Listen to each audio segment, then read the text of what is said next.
back to this episode of Faith Infused Leadership. I'm your co-host, Meredith Banka, here with your host, Debbie Heiser. And today we are really privileged to have a guest joining us today. This is Jenny Van Slyke, and she is just the perfect person to have a discussion with us today around leading through crisis. So Debbie, how would you like to start the conversation today? Yeah, thank you, Meredith. And Jenny, thank you for taking the time out of your day. I know you are very busy. Jenny is an ER nurse and does a whole lot more than that. I'm going to let her introduce herself a little bit and what she kind of is responsible for. And I really wanted to do an episode on how do you manage and lead through crisis, because some of the basic leadership principles are still the same, but they look a little different, and some are more heightened and you need to use in a larger capacity. So Jenny, I'm going to let you introduce yourself and maybe tell us a little bit about kind of what you do. Sure. Yeah, I'm a registered nurse, and I've been a registered nurse for 25 years. The majority of that time has been in the emergency department, and the majority of my emergency department time has actually been overseeing a program that provides quality improvement and education to a subset of ER nurses that provide medical direction and facilitate patient destinations to paramedics in the field. I work in a system that's a fire-based EMS, emergency medical services. So your ambulances are all through the fire department. And then the last about 8 years, I've also been, part of my job is contracted with the city, and I do the same kind of services for our local fire department. So my job is really about that interface between when you call 911 and when you get to the emergency department, and what goes into all of that, and then providing quality improvement so we can continue to improve upon that. Great. In a nutshell, that's what I do. Yeah, thank you, Jenny. And I'd like to start out, and Meredith and I will kind of go back and forth a little bit here on questions, but I'd like to start out and ask you, back in March, back when it was your birthday, life was normal. And then all of a sudden things changed. And so when you look at, because you deal with crisis on a daily basis and sometimes by the minute, you know, in an emergency room situation.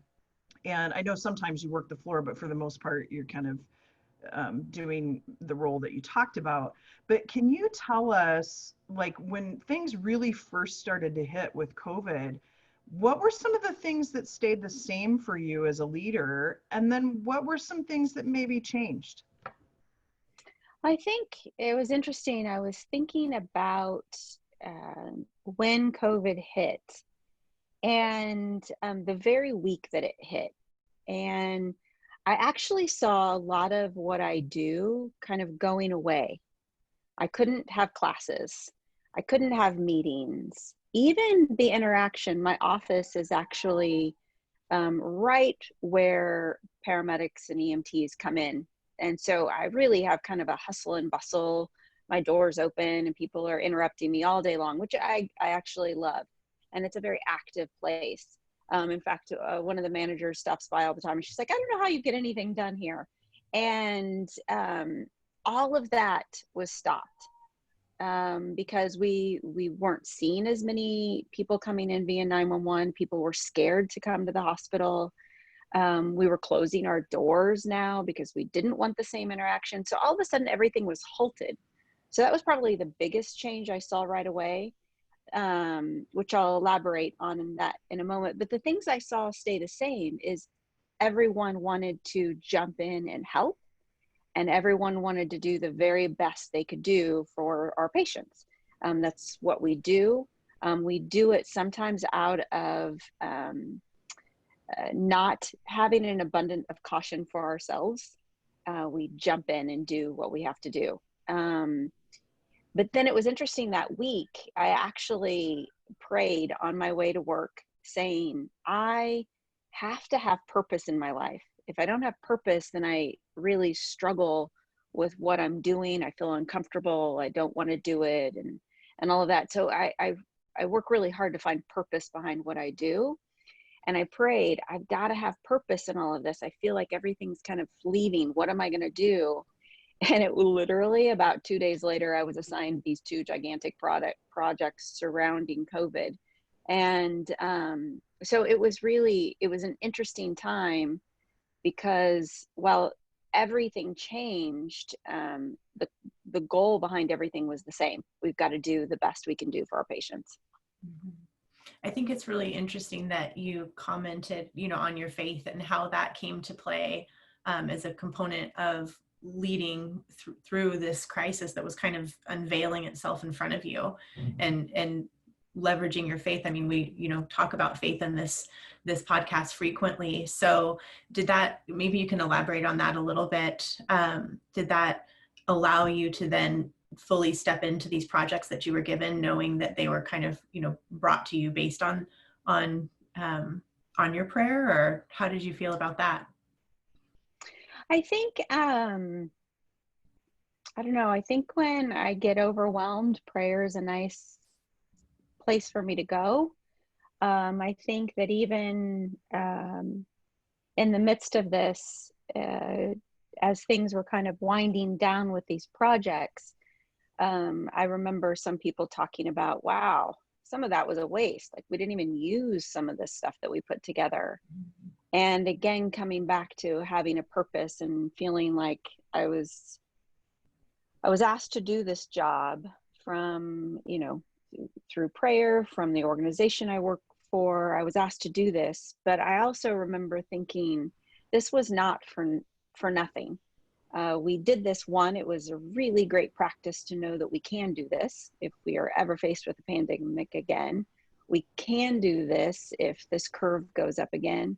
And we were tasked by the governor of our state to have capacity. And that was the only way we were going to open, is if we met this certain set of criteria. And one of those criteria was capacity.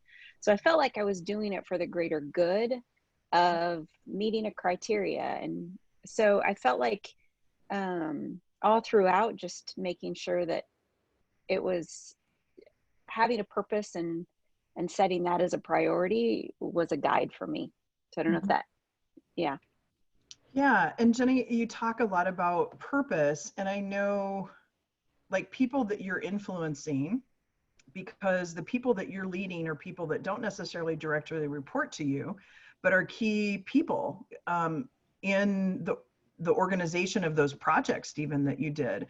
And so what did you do as a leader, and as the team came together? Because I know teamwork is really, really important to you, and all good leaders, the team is super important. And so when you think about leading that team of people, what did you observe happening? What were some things that you kind of stepped back and took a pause and tried to help people through, because their lives were changing? And in some cases, I know you and I talked, things even to walk into your own home changed. Walking into your office in the morning changed, taking your temperature, like there was a whole thing that had to happen before you could even come to work. And so what did you observe in the teams that were helping you with these projects, and how did you help them through some of that, what I would call kind of change management in a crisis situation? That's interesting. I think, well, I guess the thing that I would think of the most is, in these times, we have to, as organization and as individuals, have a set of priorities that we bounce every decision by. And I think because we make decisions so quickly in these times, you don't have time to take in all of the data, take in all of the experts, listen to all of the people you typically want to listen to make really good, sound organizational decisions. That's not what you have in this time. And so, I think of making a priority. One of the priorities, our organization, the two organizations I work with, one of the top priorities was our staff's safety. That was a number one goal that we had. And so if you have these goals and priorities set, as you make decisions or as you talk to your staff, you can assure them that they are a priority for the organization, which helps them then rest in the decisions that we're making, and it allows you to make decisions quickly. For example, the organization I work with saw some of the highest number of COVID patients in our entire state, and yet our organization was the lowest of staff exposure. And so staff safety was a priority, and it worked. We were able to maintain that. So as staff came to me concerned about their safety, I could assure them and let them see how, as an organization and as an individual leading them, what we were doing to make sure they were safe. And some of the things I didn't always agree with, right? We could not allow any food from outside to come in to our staff. They felt like there was some kind of exposure that could happen through that. Well, we didn't always agree with that, because what happens in a disaster, people want to take care of those who are taking care of people. And it was sad that those people couldn't feel like they were participating in that way, but it was a decision we made to keep our staff safe, and it worked. Overall, it worked. And so I think that is the best way I felt like we made decisions, was having our priorities set, making quick decisions, knowing those were the things we were going to always set as a priority. And Jenny, oh, go ahead, Meredith. Diving into the questions, because this is great conversation. I'm curious, just with the example of staff wellness, safety, is that a top priority of your organization all the time? Yeah, it really is. And so that was no surprise to me that was going to be a priority in the midst of this. But to see it play out, and to see it play out in a way that we had to make really hard decisions. And we were not the only organization that made the decision that there would be no visitors. But when you're dealing with sick people and you can't have visitors, that's a painful decision to have to make. And knowing, again, our priority was we had to keep our staff safe. There's a physician that works in the region that I work in, and she said there is no emergency in a pandemic. And the goal in her statement was, if we jump in and take care of people like we always do, without thinking about ourselves first, without putting a mask on first, without putting on the personal protective equipment that we need, if we do that, we as healthcare providers are going to be taken out, and we can no longer care for our communities. And if that happens, talk about a pandemic crisis on our hands. And so you have to stop and take care of yourself, and as an organization, take care of your staff, or you won't have people to care for those who are sick. And so that's a really hard thing for EMS and emergency staff to do, is to pause, let me take care of myself, and then I'll take care of you. That is not in our nature at all. And yet we had to do that, but it made for very difficult decisions at times. Yeah, I bet so. And Jenny, one of the things too, like, as you were talking about, you couldn't listen to and read all of the different things about what was happening. And I kind of wanted to jump in and say, yeah, and it seems like things were changing minute by minute too, right? So literally. Yeah. And so how did you, well, my guess would be is that communication became even more critical, but how did you and the senior leadership of your two organizations stay in contact and be able to work through some of that so you could switch on a dime? Yeah, I mean, I think communication was absolutely key. And obviously people email a lot, right? And that's just can be very overwhelming in a crisis. I don't think it's the most ideal way of communicating in a crisis at all. And so both the organizations that I went to very, very frequent. In fact, one organization I work with went to daily sometimes they were 2 hours long calls with all senior management. And so then we could take all of that information back to staff. The other organization I went to was doing Skype calls 3 times a week, but opening that up to staff while they were on duty and while they weren't on duty, so that everyone could get all of the information. So I think these kinds of things became vital. These kinds of communication, Zoom or whatever, Skype, whatever you tend to use, became critical. We even had our CEO doing Skype calls with all of our staff so that they could hear directly from them and ask questions. So those kinds of things I think became critical, but it became us going out on the floor, telling people exactly what the change was, why the change was, and then that having to filter out.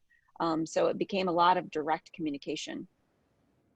Yeah, and Jenny, when you say direct communication, like I appreciate, and I know I've been in some crisis before where we had kind of daily communication debriefs and kind of talking through changes that were happening and how would we go out then and implement some things that we needed to implement. But how did your organizations and what role did you play in helping to disseminate that? Because that could be a full-time job in and of itself, right? Like just communicating out everything. So what did you Yeah, find I think was effective? those daily calls were really vital. The manager of our emergency department and the supervisors were at all of our shift change reports, giving updates. So you would start your shift with the latest information. And so I think that was just critical, that they were a part of that, but it had to happen every day and every shift. So it was a lot of communication. A lot of energy, a lot of energy. Yes. So are you seeing now, because one of the things that I talk about, well, two things that I talk about a lot, and I heard you say earlier, was that you have to be willing to walk through fire for your employees, for them to be willing to walk through fire for you as a leader. And it sounds like particularly the hospital organization you work for, with the safety of those employees or that staff, was so critical and really was a good way to demonstrate that. And then when we talk about leaders being in the front, so kind of being the ones that we're communicating on a daily basis. But the other thing that I find in crisis leadership is that there comes a tipping point. And what I mean by that is this tipping point of you're going and going and going and going and going and going and going. And if you don't take some maintenance, you don't take a breath, people start to break down. Are you seeing some change? Because for those of you that are watching this, it'll be a couple weeks. We're taping this on the 18th of June. So things could even change between now and when it's published here in a couple of weeks. But are you seeing a little bit of a breather or a chance for people to kind of start taking care of themselves too? Because this is not just a physical thing. This is an emotional, social, I mean, it's a holistic impact to people. So I know that was a big, long question, but are you seeing some people being able to take a breath and take a break, I guess is what I'm saying. Yeah, I think so. I think myself included. I'm starting to get a little bit of my time back on the weekends, being able to go for a walk in the evenings, which there for 3 months, I didn't have a weekend off. I felt like I was, working from morning until I went to bed. And I don't think that was sustainable for any of us. So I'm glad our state at least is leveling off. But I think all of us, in fact, talking to my director yesterday, she said, all of us, we've got to start going on vacation and taking a couple of days off, but yet we're all a little bit tentative because we're afraid if we head out, go someplace for a weekend, things are going to crash. Oh my gosh, the spike is going to come and we're not going to be there. We're not going to be there to support our employees. We're not going to be there to support our colleagues. So I think all of us are kind of sitting with that little bit of hesitancy to jump right into taking a vacation, for example. But I think people are starting to do that. I think we live in a place where we're starting to see a little breathing room that we can do that. Yeah. Good. So if you're reflecting back, on this time, like you said, for 3 months, didn't have a day off and just worked so incredibly hard. And I'm sure all of your staff and, colleagues did as well. How are you as a leader helping to paint a picture of what the new normal might be, to try to, take care of some of the questions that there is still so much uncertainty? I don't think I have an answer for that yet. I don't think we've come out of it enough that I could reflect back and provide some insight to that yet. I think maybe in a few more months, we'll be able to tap into some of that. I think, you know, we are just on the tipping point of feeling like we're not in total crisis mode. We're just on the outside of that bubble. I'm just not sure we're there yet. That's fair. Yeah, that is fair. And Jenny, my hope is that you and your staff, I know that all of you have been working really hard, and my hope is that you guys do get the chance to take a breather, and even if it's to take a weekend at home and do a staycation, that means you're really close to your organization so that you can come back. But my hope is that people do get that breather because, yeah, I mean, you know the benefits of self-care as well. And so my hope is that people do that. No, being able to take a walk after work every night has just been, it's been huge. So yeah. Good. And I would say too, you know, thank you for what you do, and please thank your staff and those folks that you work with, because it's not easy to, you know, you're stepping in a crisis when your life potentially is on the line too. And that's very different than showing up and trying to work through productivity during a crisis. So thank you for what you do. And Meredith, you were getting ready to say something. I was just saying, you know, Jenny, did you have any other thoughts that, you know, you really wanted to share with everyone today? Just, I think the thing I thought of when Debbie was speaking is just the staff we work with, and, you know, nurses and physicians and firefighter, paramedics, EMTs, all of them have just done an extraordinary job of making sure our patients are taken care of, and protecting one another. And there is nothing like seeing that happen in a crisis mode.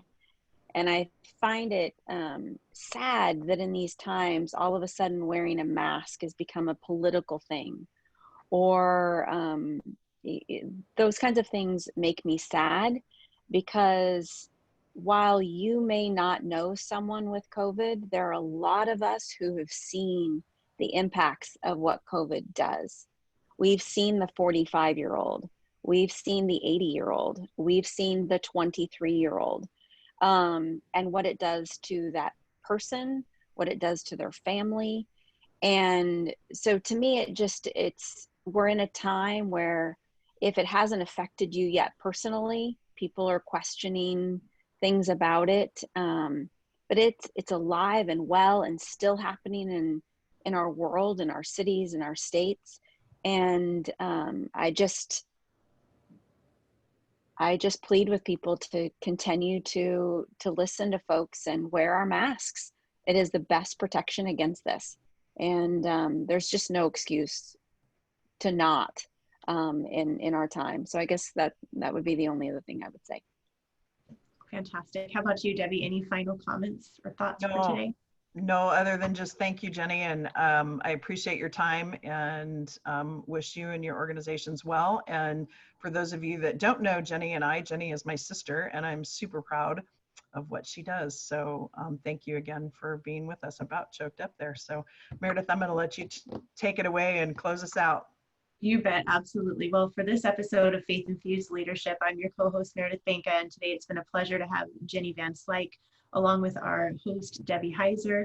If you're ever looking for more information about the work that Debbie does, you're welcome to go out to her website, which is 3vconsulting.com, or you can find her on Facebook as well as Instagram. Did I get the website right, or is it 3 Vines? You did, Meredith. Thank you for taking that. Okay, I've heard that enough times to finally have gotten it right. So great. We'll see you all the next time. Everyone take care. Have a great day.